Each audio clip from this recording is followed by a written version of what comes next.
മിക്ക കമ്പനീസിലും ഇപ്പോൾ കണ്ടുവരുന്ന ഒരു പ്രവണതയാണ് മിക്ക എംപ്ലോയീസിനും 6 ദിവസമാണ് അവരുടെ വീക്ക്ലി വർക്ക്.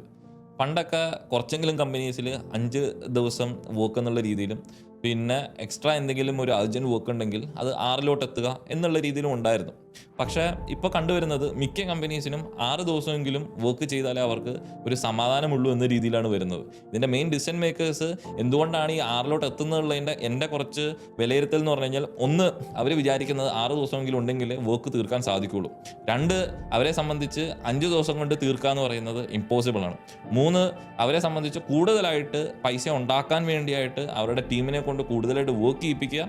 4, ഈ പറയുന്ന എംപ്ലോയീസിൻ്റെ മാനസിക നിലയോ അവർക്ക് വേണ്ട ഒരു റെസ്റ്റോ ഒന്നും അവരെ സംബന്ധിച്ച് അവർ നോക്കാത്തതുകൊണ്ടാണ് ഇവർ ഈ 6 ദിവസം എംപ്ലോയീസിനെ കൊണ്ട് വർക്ക് ചെയ്യുന്നത്.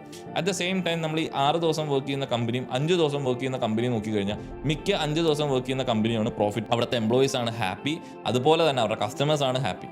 സോ ഇവരെ സംബന്ധിച്ച് ഈ 6 ദിവസം പണിയെടുപ്പിക്കുക എന്ന് പറയുന്നത് അവർക്ക് ഈ പണിയെടുപ്പിക്കുന്ന ആളെ സംബന്ധിച്ച് 6ാമത്തെ ദിവസം കൂടെ പണിയെടുക്കുമ്പോഴത്തേക്കും എന്തോ ഒരു സന്തോഷമാണ് ഇവർക്ക് കിട്ടുന്നതായിട്ടാണ് എനിക്ക് മനസ്സിലായിരിക്കുന്നത്. ഒരു എംപ്ലോയിയെ സംബന്ധിച്ച് 5 ദിവസം നന്നായിട്ട് പണിയെടുത്തു കഴിഞ്ഞാൽ മിനിമം 2 ഡേയ്സ് അവർക്ക് റെസ്റ്റ് ചെയ്യാൻ വേണം. അവരുടെ മനസ്സിന് ഒരു റിഫ്രഷ്മെൻറ്റ് വേണം, റിലാക്സ് ചെയ്യണം. അവർക്കൊരു ഫാമിലി ഉണ്ട്. ഈ ഡിസിഷൻ മേക്കേഴ്സിനോടും അല്ലെങ്കിൽ ഈ മാനേജേഴ്സിനോടും അതുപോലെ തന്നെ ഓണേഴ്സിനോടും എനിക്ക് പറയാനായിട്ടുള്ളത്, നിങ്ങൾ തന്നെ നിങ്ങളുടെ ഫാമിലിയുമായിട്ട് കുറച്ച് ടൈം സ്പെൻഡ് ചെയ്യാൻ വേണ്ടിയിട്ട് നിങ്ങൾ എഫേർട്ട് ഇടുക. അവർക്ക് നിങ്ങളുടെ ടൈം വളരെയധികം ആവശ്യമാണ്. നിങ്ങളുടെ പൈസ വേണം, പക്ഷേ അതിനേക്കാൾ ഉപരി നിങ്ങളുടെ ടൈം വേണം. അതുപോലെ തന്നെ നിങ്ങളുടെ കൂടെ അവർക്ക് ടൈം സ്പെൻഡ് ചെയ്യാൻ വേണം.